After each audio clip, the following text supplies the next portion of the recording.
KCET ವಿದ್ಯಾರ್ಥಿಗಳಿಗೆ 2 ಹೊಸ update ಬೆಳಗಿದೆ KE ಕಡೆಯಿಂದ. ಅದ್ರ ಬಗ್ಗೆ ಡಿಸ್ಕಸ್ ಮಾಡೋಣ. ಸೊ ಆ ಒಂದು ಅಪ್ಡೇಟ್ ನಿಮಗೆ ಬೇಕಂತ ಹೇಳಿದ್ರೆ ನೀವು KE ವೆಬ್ಸೈಟ್ ಬಂದು ಚೆಕ್ ಮಾಡ್ಕೋಬಹುದು. ಮತ್ತೆ ಹಾಗೇನೆ ಈ ವಿಡಿಯೋದಲ್ಲಿ ಕೂಡ ನಾನು ನಿಮಗೆ ಶಾರ್ಟ್ ಆಗಿ ತಿಳಿಸಕ್ಕೆ ಟ್ರೈ ಮಾಡ್ತೀನಿ. ಇವಾಗ ಫಸ್ಟ್ ಬಂದಿರೋ ಅಪ್ಡೇಟ್ ಏನಂತ ಹೇಳಿದ್ರೆ, ಆರ್ಕಿಟೆಕ್ಚರ್ ಕೋರ್ಸ್ಗೆ ಅಡ್ಮಿಷನ್ಗೋಸ್ಕರ ಮಾರ್ಕ್ಸ್ನ ಕಡಿಮೆ ಮಾಡಿದ್ದಾರೆ. ಅದೇ ಮುಂಚೆ ಮಿನಿಮಮ್ 50% ಇರಬೇಕಂತ ಹೇಳಾಗಿತ್ತು, ಬಟ್ ಇವಾಗ ಮಿನಿಮಮ್ 45% ಸ್ಕೋರ್ ಮಾಡಬೇಕು ಈ ಒಂದು ಕೋರ್ಸ್ಗೆ ಅಡ್ಮಿಷನ್ ತಗೋಬೇಕಾದ್ರೆ ಹಂಗಂತ ಹೇಳಿದ್ದಾರೆ. ಸೊ ಇದು ಒಂಥರ ಗುಡ್ ನ್ಯೂಸ್ ಅಂತಾನೆ ಹೇಳ್ಬೋದು.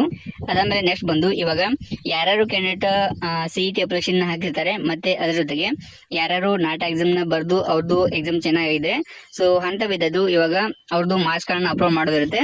ಸೊ ಏನೇ ಅಪ್ಲೋಡ್ ಮಾಡ್ಬೇಕಂತ ಹೇಳಿದ್ರೆ ನಾಟ ಸ್ಕೋರ್ ಕಾರ್ಡ್ ಅಪ್ಲೋಡ್ ಮಾಡಬೇಕು, CET ಅಪ್ಲಿಕೇಶನ್ ಫಾರ್ಮ್ ಅನ್ನು ಅಪ್ಲೋಡ್ ಮಾಡಬೇಕು, ಅದಾದ್ರೆ ಅಡ್ಮಿಷನ್ ಟಿಕೆಟ್ ಅನ್ನು ಅಪ್ಲೋಡ್ ಮಾಡಬೇಕು. ಸೊ ಇದಕ್ಕೆ ನಮಗೆ ಲಿಂಕ್ ಕೂಡ ಕೊಟ್ಟಿರ್ತಾರೆ. ಸೊ ಆಲ್ರೆಡಿ ಯಾರು CET ಅಪ್ಲಿಕೇಶನ್ ಹಾಕಿರ್ತಾರೆ ಅವರು ಡೈರೆಕ್ಟ್ ಆಗಿ ಲಾಗಿನ್ ಆಗಿ ಈ ಎಲ್ಲ ಕೆಲಸ ಮಾಡ್ಕೋಬೇಕಾಗುತ್ತೆ. ಬಟ್ ಇವಾಗ ಯಾರಾದ್ರೂ ಕ್ಯಾಂಡಿಡೇಟ್ ಓನ್ಲಿ ನಾಟ ಎಕ್ಸಾಮ್ ನ ಬರ್ದಿದ್ದು ಅವರು KCET ಅಪ್ಲಿಕೇಶನ್ ಹಾಕಿಲ್ಲ ಅಂತ ಹೇಳಿದ್ರೆ ಅವ್ರಿಗೂ ಕೂಡ ಒಂದು ಅವಕಾಶ ಕೊಟ್ಟಿರ್ತಾರೆ. ಸೊ ಇವಾಗ ಇಂಥ ವಿದ್ಯಾರ್ಥಿಗಳಿಗೆ 11ನೇ ತಾರೀಕಿಗೆ ಹೊಸದಾಗಿ ಅಪ್ಲಿಕೇಶನ್ ಆಗಕ್ಕೆ ಲಿಂಕ್ ನ ಓಪನ್ ಮಾಡಿರ್ತಾರೆ. ಮತ್ತೆ ಇದಕ್ಕೆ 13ನೇ ತಾರೀಕು ಲಾಸ್ಟ್ ಡೇಟ್ ಆಗಿರುತ್ತೆ. ಸೊ ಓನ್ಲಿ ನಾಟ ಎಕ್ಸಾಮ್ ನ ಬರ್ದು CET ಅಪ್ಲಿಕೇಶನ್ ಹಾಕಿಲ್ಲ ಅಂತ ಹೇಳಿದ್ರೆ ಸೊ CET ಅಪ್ಲಿಕೇಶನ್ ಆಗೋದು ಇಂಪಾರ್ಟೆಂಟ್ ಆಗಿರುತ್ತೆ.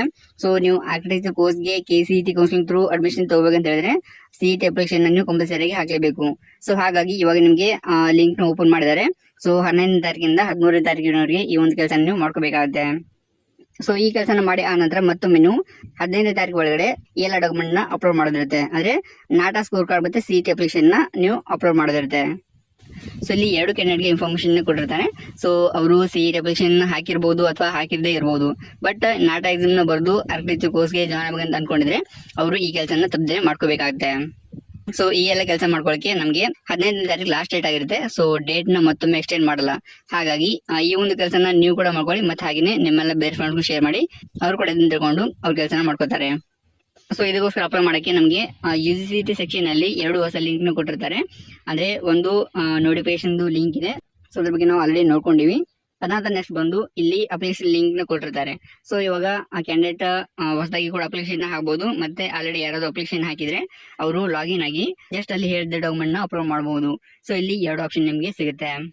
ಬಟ್ ಯಾರಾದ್ರೂ ಕ್ಯಾಂಡಿಡೇಟ್ ಹೊಸದಾಗಿ ಅಪ್ಲಿಕೇಶನ್ ಹಾಕ್ತಾರೆ ಅಂತ ಹೇಳಿದ್ರೆ ಸೊ ಈ ಎಲ್ಲ ಡಾಕ್ಯುಮೆಂಟ್ ನ ಫಸ್ಟ್ ಗೆ ರೆಡಿ ಮಾಡಿ ಇಟ್ಕೋಬೇಕಾಗುತ್ತೆ. ಸೊ ಅಪ್ಲಿಕೇಶನ್ ಹಾಕುವಾಗ ಈ ಎಲ್ಲ ಇನ್ಫಾರ್ಮೇಶನ್ ಕೇಳ್ತಾರೆ. ಈ ಎಲ್ಲ ಡಾಕ್ಯುಮೆಂಟ್ ನಿಮ್ಮ ಹತ್ರ ರೆಡಿ ಇದ್ರೆ ಅಪ್ಲಿಕೇಶನ್ ಹಾಕಬೇಕಾದ್ರೆ ಏನು ಜಾಸ್ತಿ ಟೆನ್ಷನ್ ಆಗಲ್ಲ, ಅಂದ್ರೆ ಬೇಗ ಪ್ರೊಸೆಸ್ ಕಂಪ್ಲೀಟ್ ಆಗುತ್ತೆ.